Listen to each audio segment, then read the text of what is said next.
There was a man named Job who lived in the region of Uz. He was a very honest man, a man of his word, totally devoted to God, who hated evil. He had 7 sons and 3 daughters and was very wealthy, owning 7,000 sheep, 3,000 camels, 500 yoke of oxen, 500 donkeys, and countless servants.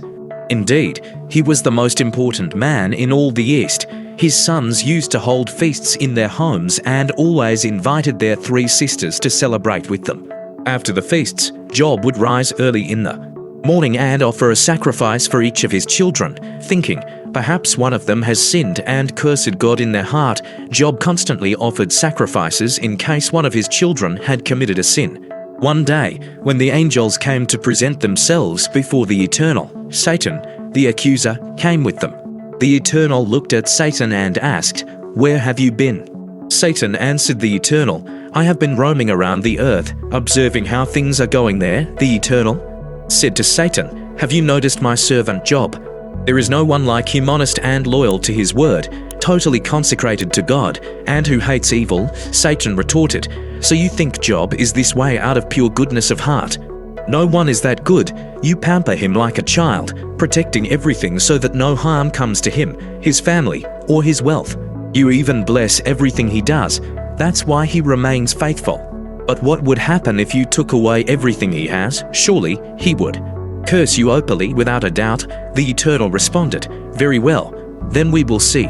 Go ahead, do whatever you want with everything he has, but do not harm him."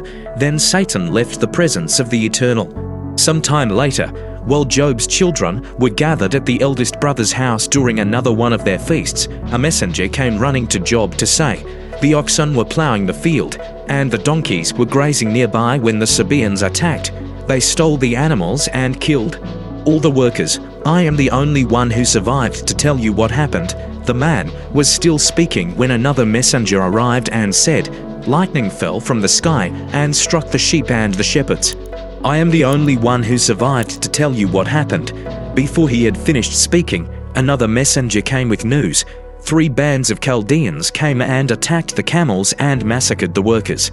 I am the only one who survived to tell you what happened. While he was still speaking, yet another messenger arrived and said, "Your children were celebrating at the eldest brother's house when a violent windstorm came from the desert, destroying the house. The young people were struck and killed. I am the only one who survived to tell you what happened." Job stood up, tore his clothes, shaved his head, and fell to the ground. Prostrate, he praised God, saying, "Naked I came from my mother's womb, and naked I will return to the earth. The Eternal gives, and the Eternal takes away. Blessed be the name of God forever." Even though struck by such calamities, Job did not sin or blame God for anything. One day, when the angels came to present themselves, Satan afflicts Job's health. When the angels came to present themselves before the Eternal, Satan also appeared. The Eternal looked at Satan and asked, "Where have you been?" Satan answered the Eternal, "I have been roaming around the earth, observing how things are going there." The Eternal said, "Did you notice my servant Job? There is no one like him, honest and loyal to his word, totally consecrated to God, and who hates evil. He is a man of integrity. You even tried to destroy him, but it didn't work." Satan replied, "A person will do anything to save their own life. But what would happen if you took away his health? Surely he would curse you openly without a doubt." The Eternal said, "Very well, then we will see. Go ahead, you can do whatever you want with him, but be careful not to take his life." Satan left the presence of the Eternal and attacked Job with a terrible disease. Job was covered with sores from head to toe. They itched and hurt so badly that he took a shard of broken pottery to scrape his wounds, sitting among the ashes. Then his wife said to him, "Are you still holding on to your integrity? Curse God and die." But he replied, "You are talking nonsense. Have you lost your mind, woman? We receive good things from God, so why shouldn't we also receive bad things? Despite everything, Job did not sin. When 3 of Job's friends heard about his suffering, they set out from their homes. Eliphaz from Teman, Bildad from Shur, and Zophar from Nomathan. Together they went to comfort and console Job. When they saw him, they could hardly believe their eyes. Their friend was unrecognizable. They wept aloud in sorrow, tore their clothes, and threw dust into the air onto their heads to show their grief. Then they sat with him on the ground for 7 days and 7 nights, not saying a word, because Job laments his birth. They saw that their friend's suffering was too much to bear. Finally, Job broke the silence and, in a loud voice, cursed himself. Let the day I was born be erased, and forget the night I was conceived. Let that day be turned into darkness, and may God above forget what happened. Erase it from the books, and let the darkest shadow overtake the day of my birth. Let it be shrouded in mist and swallowed by the night. Let darkness rule over the night I was conceived. Strike it from the calendar, and may it never again be counted as any other day. Let that night be reduced to nothing, and may no cry of joy from that night ever be heard. Let masters of curses curse that day, and may it be swallowed by the sea monster, Leviathan. Let its morning stars lose their shine and wait forever for a daylight that never comes. May they never see the light of dawn. Why didn't God prevent me from leaving my mother's womb? Why did I have to live this life full of afflictions? Why didn't I die at birth, breathing my last as I left my mother's womb? There were arms to hold me and breasts to feed me. I could now rest in peace, sleep forever without pain, alongside kings and rulers in ruins, or with the mighty filled with gold and silver. Why wasn't I buried as soon as I was born, like an aborted baby who never saw the light? There, the wicked no longer trouble anyone, and the weary finally find their well-deserved rest. There, prisoners sleep peacefully, no longer waking to the shouts of guards. Rich and poor, simple and powerful, all are there, and slaves are free from their masters. Does God care about giving light to the wretched? Does he allow a person full of bitterness to keep living? Those who desperately long for death cannot find it. Those who seek it more than the greatest treasure in the world consider the day of their death the happiest day of their lives. What is the meaning of life when it no longer makes sense? Why does God allow us to live if he has closed all the exits? Instead of food, tears come to me. Instead of water to drink, my anguished groans serve me. The worst of my fears has become reality. What I dreaded most has happened. My rest is disturbed, and my peace is destroyed. No rest remains for me. Eliphaz, the first friend, speaks. He rebukes Job. Love has fled, and death has invaded life. Then Eliphaz from Teman responded, "Would it bother you if I said something? In such circumstances, it's hard to stay silent. You yourself have done this many times, spoken words that clarified and encouraged those on the verge of giving up. Your words gave strength to those who stumbled and new hope to those on the brink of collapse. But now that it's happening to you, you become discouraged. When you are struck, you become troubled. Shouldn't your devotion give you confidence? Shouldn't your exemplary life give you hope? Stop and think, has any truly innocent person ever ended in disgrace, or has someone truly upright been destroyed in the end? For I see that those who cultivate evil and sow trouble reap it. They are swept away by a breath of God's power, and a blast of his wrath leaves nothing of them. Even the mighty lion, king of beasts with its terrifying roar, is rendered powerless without teeth, unable to hunt or feed its cubs, leaving them to fend for themselves. A word came to me in secret, like a whisper reaching my ears one night in a frightening dream after I had fallen into a deep sleep. Fear and terror confronted me. I trembled from head to toe, and dread overwhelmed me. A spirit was there, making my hair stand on end. I cannot describe what appeared before me. A shadowy figure stood in front of me, and through the silence, a muffled voice spoke. How can mere mortals be more righteous than God? How can humans be purer than their Creator? If God does not even trust his own servants or spare his angels from scrutiny, how much less will he trust beings made of clay, as fragile as moths, who live today and vanish tomorrow without notice? They disappear without a trace, just as when the tent pegs are pulled up, the tent collapses. Continuation of Eliphaz's speech. We collapse and die, no wiser for having lived. Ask for help, Job, if you think anyone will answer. To which of the holy angels will you turn? The resentment of the foolish is what kills him. The jealous anger of the reckless is what brings him to ruin. I myself have seen the irresponsible one who laid foundations, and suddenly his house was cursed. His children are outside, mistreated and exploited, and there is no one to defend them. Hungry vagrants plunder his fields, stripping the land bare, even taking the thorns. Unsatisfied with what he has, don't blame fate when things go wrong. Disaster doesn't come out of nowhere. Mortals are born into calamity, just as surely as sparks fly upward. If I were you, I would run to God and throw myself into his arms of mercy, for he is great, and his deeds are beyond comprehension. There is no limit to his miracles. He sends rain upon the vast earth and provides water that irrigates the fields. He lifts up the humble and gives security to the afflicted. He thwarts the plans of the cunning, so they do not achieve their desired outcome. He catches the crafty in their own schemes. Their plans are swept away like trash. They become disoriented, as if cast into darkness, unable to see even to put one foot in front of the other. But God saves the oppressed from deadly conspiracies and from the iron fist. Thus, the poor have hope, while injustice is utterly destroyed. How blessed is the one whom God corrects. Pay attention. Do not despise the discipline of the Almighty. Truly, he wounds, but he also binds up the wound. He strikes, but his hand also heals. He delivers you from disaster after disaster. No matter the calamity, evil will not reach you. In the midst of calamity, he will not allow hunger to strike you. In war, you will not be pierced by the sword. You will be protected from malicious gossip and live without fear in the face of catastrophe. You will not worry about disaster or famine, and you will walk without fear among wild animals. You will prosper among stones and mountains, and wild beasts will become your good friends. You will know that your place on earth is secure. You will look at your possessions and find nothing lacking. You will see your children grow and multiply, and you will have a beautiful family that grows like the grass of the field. You will live a long life and be like golden grain harvested at the proper time. Such are the ways of those who are tested. And ... Job's response to Eliphaz: take heed for your own good. Follow my advice. Job replied, if my affliction could be weighed, if I could pile up all the bitterness I carry, it would weigh more than all the sand of the sea. Is it any wonder that I cry out like an animal led to the slaughter? The arrows of the Almighty are lodged in me, and I have had to endure all their poison. He has poured it all over me.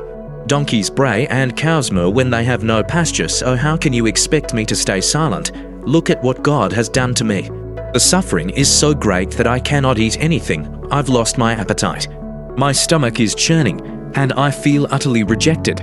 All I desire is one last prayer, a final request to be honored. If only God would crush me and put an end to me once and for all, I would at least have the satisfaction of not blaspheming against the holy God. But before I am carried beyond my limits, where is the strength to keep my hope alive? What future do I have that makes me want to go on? Do you think I am as strong as stone or made of iron? Do you think I can lift myself up by my own power? Alas, I have no strength left. A desperate person should be supported by friends, even if they lose trust in the Almighty. But my brothers are like streams in the desert full of water one day, melted ice and snow flowing down from the mountains, but in the middle of summer, they dry up, leaving only a sun-scorched crater. Travelers see them and leave their path, hoping to quench their thirst, but they find nothing but an empty hole and die of parched throats. Caravans of merchants search for water, and tourists from Sheba long for a cool drink. They approach hopefully, but what disappointment! When they arrive, they find only dry land. And you, my friends, are no better. You have done nothing to help me. All you do is shrink back in fear. Did I ask for anything? I didn't beg for a single penny, nor did I plead with you to make any sacrifice on my behalf. So why all these fallacies and evasive words? Show me something irrefutable, and I will be silent. If you know so much, speak. The truth may hurt, but do you have the courage to confront me honestly? You point out what is wrong in my life, yet respond to my anguish with empty talk. Are people mere objects to you? Are friends like commodities? Look me in the eye, would I lie to you?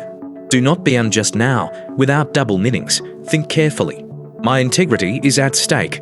Continuation of Job's response. Can you detect falsehood in what I say? Do you think I am incapable of discerning good from evil? Life is not a struggle like being under harsh slavery, like field laborers who anxiously await the end of the day, or those with nothing to hope for except payday.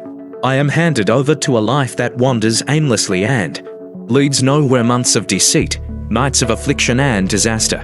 I go to bed and think, how long until it's time to get up? I toss and turn all night. I can't take it anymore. My body is covered with worms and scabs. My skin is cracked and hard, oozing pus constantly. My days pass faster than the hands of the most skilled weaver. They move on relentlessly without hope. God, do not forget that I am only a breath. These eyes have seen goodness for the last time, and you have already witnessed my end. Keep looking, but soon there will be nothing left to see. Like a cloud that evaporates and forever disappears, those who go to the grave never return to their families. They will never come back, and friends will never meet them again. So I will not remain silent. I will declare my bitter complaint against heaven loudly and clearly. It is bitter, but honest. Do you want to gag me as if wishing for a storm to stop or the sea to calm? When I think, I lie down hoping a nap might help, but nightmares come to terrify me and visions to horrify me. I would rather be strangled and die than continue like this. I despise this life. Why should I need it? Leave me alone. My life is worth nothing. It is nothing but smoke. What are mortals that you should concern yourself with them, spending part of your day coming every morning to check on how they are? Will you never stop watching me? Will you not leave me alone, even so I can breathe?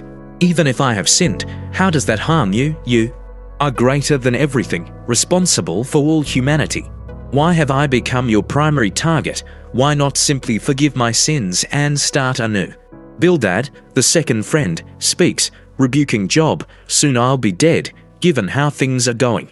You'll look around, but I won't be here anymore. Bildad from Shur began to speak. How long will you keep talking like this? Are you spouting endless nonsense? Does God make mistakes?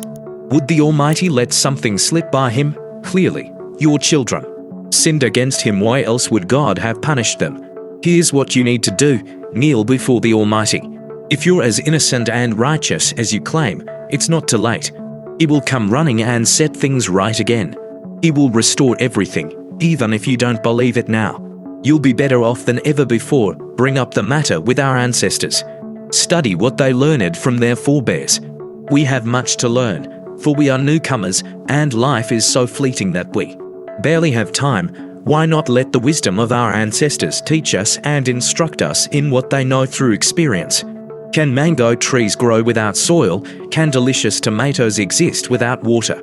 Flowers may be beautiful before they're picked, but without soil or water, they wither faster than grass. This is what happens to those who forget God. Their hope amounts to nothing. Their life hangs by a thread, for all their trust is in fragile things like a spider's web. One shake, and the thread breaks. Try to hold on to it, and it gives way. Or they are like thorns that sprout in the daylight, invading the garden, spreading everywhere, ruining the flowers, and clinging even to rocks. But when the gardener pulls them out by the roots, the garden doesn't even notice they're gone. The sooner the wicked leave, the better then good plants can grow in their place. There's no way God would reject ... double quotes Job's response to Bildad, who is good and surely does not help what is evil. God will make you laugh again. You'll leap for joy once more. Your enemy will come to ruin, and he will see his house of cards collapse. Job continued, what's new here? I already know all this. The real question is, how can a mere mortal be truly just in the eyes of God? If we wanted to present our case before him or argue our cause, what chance would we have? 1 in 1,000? The wisdom of God is so profound, and the power of God is so immense. Who could possibly resist him and still come out unscathed? He makes the mountains tremble before they even realize what's happening. Whenever he wishes, he shakes the earth and turns everything upside down. He can rattle the earth until its very foundations are shaken. He tells the sun not to shine, and it stops shining. He covers the light of the stars. Alone, he stretches out the heavens and walks upon the waves of the sea. He designed the great constellations, the Big Dipper, Orion, the Pleiades, and the Southern Cross. How can we ever comprehend all this greatness? His astonishing miracles cannot be counted. He moves past me, but I do not see him. His presence is silent yet real. I don't perceive it. If he takes something without being noticed, who could stop him? Who can question what he is doing? When he is angry, nothing restrains him. Even the greatest and most fearsome monsters bow before him. So how can I argue with him? How can I present my defense before God? Even if I were innocent, I could never argue my case. All I can do is throw myself at his feet and beg for mercy from the judge. Even if I appealed to him and he responded, I still wouldn't believe it. I am tossed from side to side, and my wounds multiply without reason. My skin grows weaker, yet the sores continue spreading. It's unbearable. I grow weaker while the pain intensifies. Even if I were innocent, anything I say would only incriminate me further. Even though I am blameless, defending myself would be useless. Believe me, I am innocent, but I cannot understand. What is happening? What's the point of life? It's all the same, there's no difference at all. For God destroys both the wicked and the good, the honest and the unjust alike. When calamity strikes, it brings sudden death. He crosses his arms, indifferent to the cries of the innocent.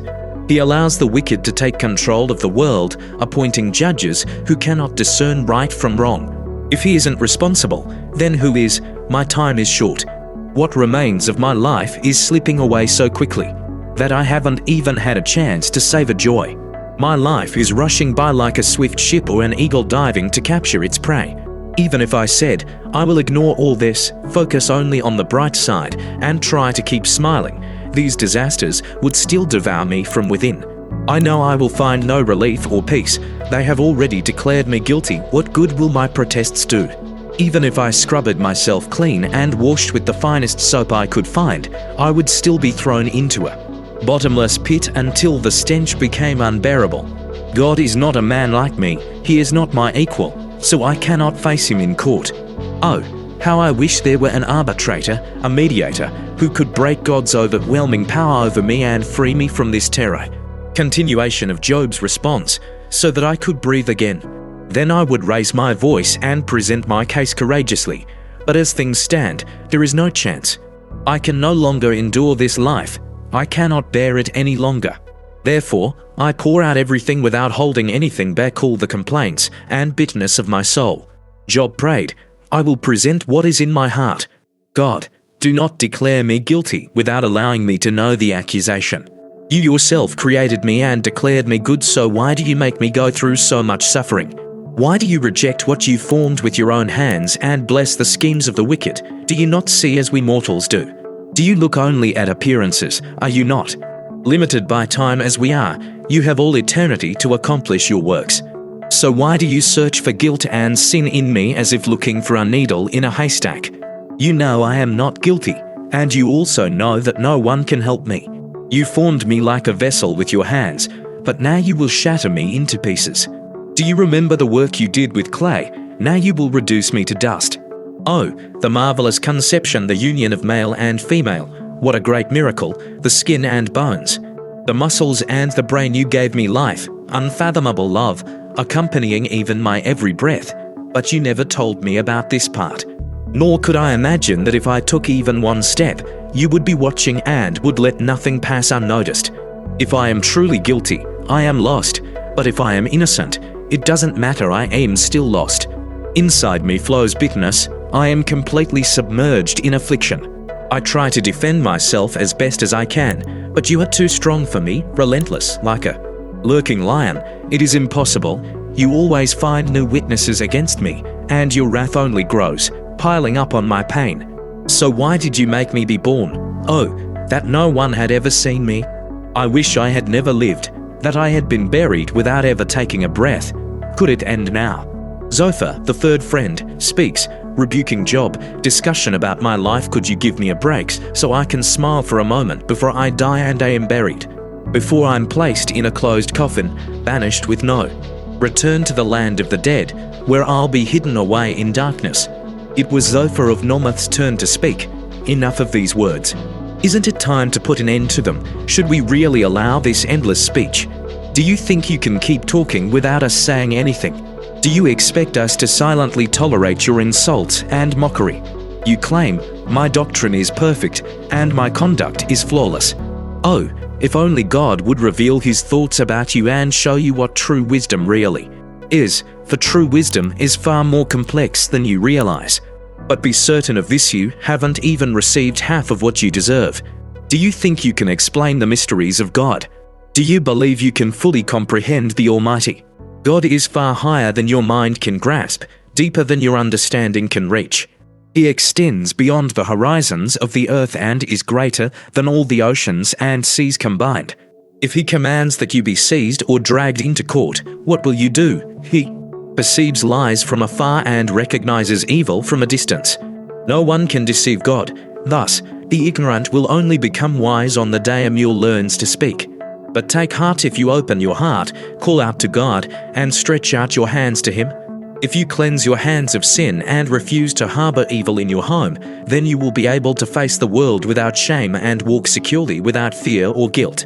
You will forget your anguish, it will become nothing more than a vague memory. The sun will rise and shine upon you, and every shadow will be scattered at the break of dawn. Renewed and full of hope, you will rest peacefully, look around, and enjoy complete security. Job's response to Zophar? Comfortable and carefree, you will be sought by many because of such blessings, but the wicked will see none of this. They will keep sliding downhill with nowhere to go, without hope, only certain death. Job replied, "You speak as if you are experts, as though when you die there will be no one left to teach others how to live. But remember that I also have thoughts, and you are no better than I am. Surely, one doesn't need to be an expert to understand these things. I am being ridiculed by my friends." So this is the man who once spoke with God, now ridiculed without mercy or compassion. Look at the man who never sinned. It's easy for those who are prosperous to accuse, and for those who are well off to despise those who are suffering. The dishonest live securely in their fortresses, and those who insult God live in luxury. They pay idols for protection, but ask the animals, they can teach you. The birds of the air can tell you what's happening. Observe the earth and learn its lessons. Listen to the fish of the sea, they will tell you what they know. Isn't it clear that all of them agree that God is sovereign and everything is in His hands? Every living soul, every breathing creature knows this. The ear discerns words just as the palate distinguishes flavors too. You think the elders have a monopoly on wisdom? Is it necessary to grow old to understand life? True wisdom and legitimate power belong to God. Through Him, we learn how to live and why we live. If He tears something down, it stays down. If He imprisons someone, there is no escape. If He withholds the rain, drought prevails. If He releases the waters, everything is flooded. Power and success belong to God. Both the deceived and the deceiver must answer to Him. He strips experts of their credentials and exposes judges as fools without discernment. He removes kings from their luxurious robes and ties rags around their waists. He strips priests of their garments and removes high officials from their positions. He silences the voices of the wise and the elders. He takes away common sense and wisdom. He disregards celebrities and disarms the strong and powerful. He reveals what is hidden in dark places. ... Double quotes continuation of Job's response, deep and dark places, and turns pitch darkness into the light of noon. He makes nations rise and fall, causes a people to grow and then scatters them. He takes away the wisdom of the world's leaders and makes them wander aimlessly through lands without direction. They grope in the dark, stumbling like drunkards. Yes, I have seen it all with my own eyes, heard it with my ears, and understood it completely. All that you know, I know as well, and therefore I am not inferior to any of you. I will present my case directly to the Almighty. Now I will appeal to God. I have already laid my case before you, but all you've done is humiliate me with lies. You are nothing but a bunch of charlatans. If only you had stayed silent, you might have shown some semblance of wisdom. Listen now as I present my case. Consider my point of view, or will you continue lying in God's name, inventing stories to defend Him? Why do you take His side? Do you think He needs a defense attorney? What if you were on trial? Do you think your lies could convince a jury? But with God, He would intervene immediately if He detected partiality in your testimony. Doesn't His splendor fill you with fear? Aren't you afraid to lie so blatantly before God? Your declarations are empty wisdom, mere hot air destined for the gutter. So hold your tongues while I speak. I'm prepared for any consequences. Why do I always end up in trouble whenever I try to take control of my life? Even if He kills me, I will still hope in Him. But indeed, until the very end, I will defend my innocence. Just wait and see my defense. You first, remove my suffering, for the terror is too much to bear. And second, speak directly to me so that I may respond, or let me speak and then answer me. How many sins have been recorded against me? Show me, please, what evil have I committed? Why do you hide and remain silent? Why do you treat me as an enemy? Why do you kick me as if I were an old can? Why do you kick a dog? Continuation of Job's response. Dead. I know you have a long list of my sins, transgressions that go back to my youth. You accuse me, and I cannot move. You watch my every move and observe all my steps. A man wastes away like rotting wood or clothing eaten by moths. Man is so fragile. His life is short and full of anguish, like a flower that blooms and quickly withers, as fleeting as the shadow of a passing cloud. And why do you waste your time on me, such an insignificant being? Why bother dragging me into court? It's not even worth discussing. Do you expect something from us? Human life is so limited. You already know this because you decided the length of our days. You set the limits, and no one can surpass them. So give me a little rest until the days you've established are fulfilled. At least for a tree, there is always hope. Cut it down, and it still has a chance it will sprout again. Even if its roots grow old and twisted, and its trunk dies in the ground, once it feels water, it revives, sprouts, and grows like a new plant.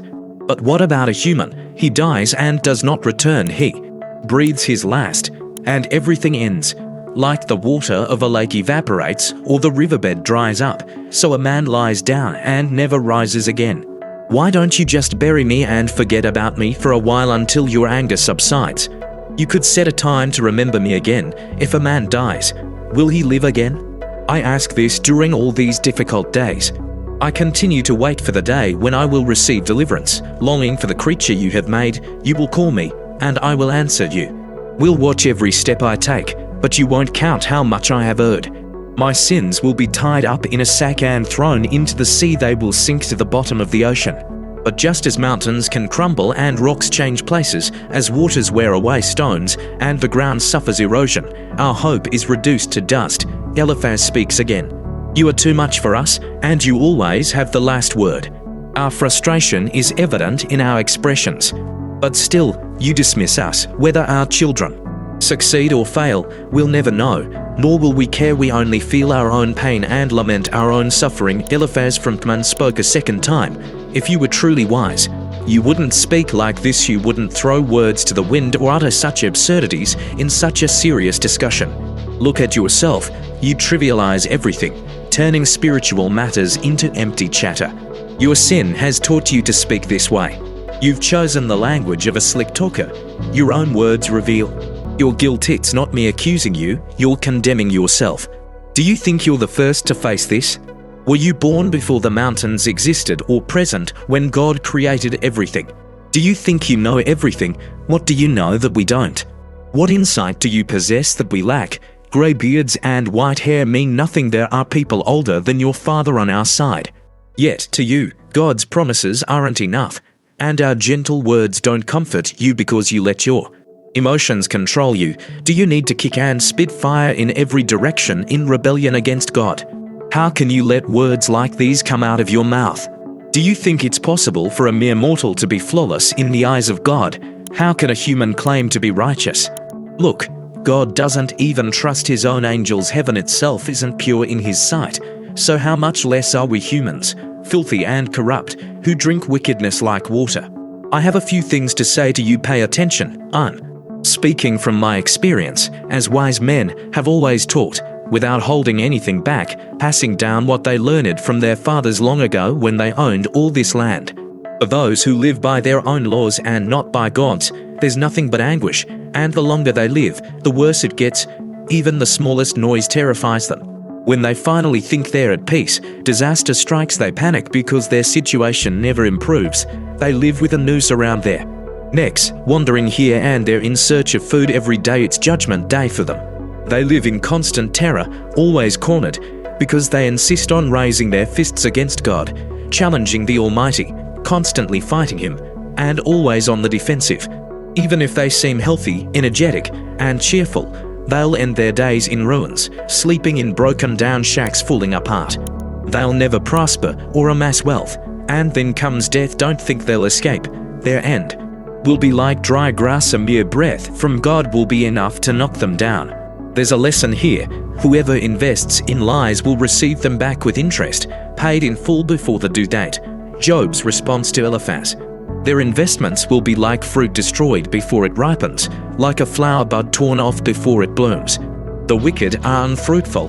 Their lives built on bribes will fall apart. They are joined in sin and give birth to evil. Only deception comes from their wombs. Then Job defended himself. I've heard more than I can bear. You are comforters of hot air. Will this empty talk never end? What is wrong with you? Why do you keep pressing this? If you were in my place, I could speak just as you do, pouring out endless sermons and forcing you to listen to it all. But I would never do that. I would console and comfort you, trying to ease your burdens instead of making them worse. When I speak, it doesn't make me feel better, and if I stay silent, it doesn't help at all. I am utterly exhausted. God, you have destroyed me and my family. I am dried up, nothing but skin and bones. This is how you show the world that you are against me. When I look in the mirror, I see a testimony of what you have done to me. Your wrath tears me apart. Your teeth rip me to pieces. My enemies glare at me fiercely. People point fingers at me, ridicule me, and strike me.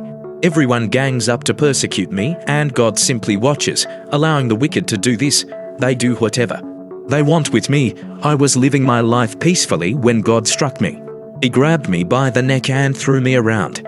He chose me as a target and surrounded me with archers ready to shoot without mercy or compassion. Their arrows hit me, and now I am wounded, and the ground is stained with my blood.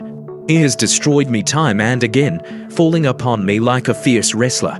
I have clothed myself in mourning and fallen face down on the ground. My eyes are red from weeping. Look at my dark circles, and yet I have never harmed anyone, and my prayers are sincere.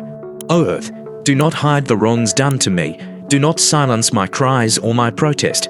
Know that there is someone in heaven who knows the truth about me, my advocate. Double quotes. Continuation of Job's response. The one who can clear my name, my protector, my friend. While the tears from my eyes flow before God, he defends a poor mortal before him as if defending a close friend. But there are only a few years left until I take the path of no return. My spirit is weakened, my days are spent, and the grave lies open, waiting for me. Are you seeing these mockers who surround me? How much longer will I have to endure them? Oh God, I need your help. I need your assurance, for you are the only one who can do this. These people are of no help at all. You know how insane they can be. Don't let them come out as victors. Those who betray their own friends will teach perversity to their children. God, you have placed me in the mouth of the people, and they spit in my face. My vision is blurred from weeping so much, and nothing but skin and bones. The upright are astonished at what has come upon me, and those with good hearts are convinced that I have abandoned God. But those with principles remain steadfast, and those with clean hands grow ever stronger. Death, you still want to say something? Do you wish to make another attempt? So far, I haven't found even a shadow of wisdom in your words. My life is nearing its end. All my plans are in ruins. The flame of my hope is extinguished.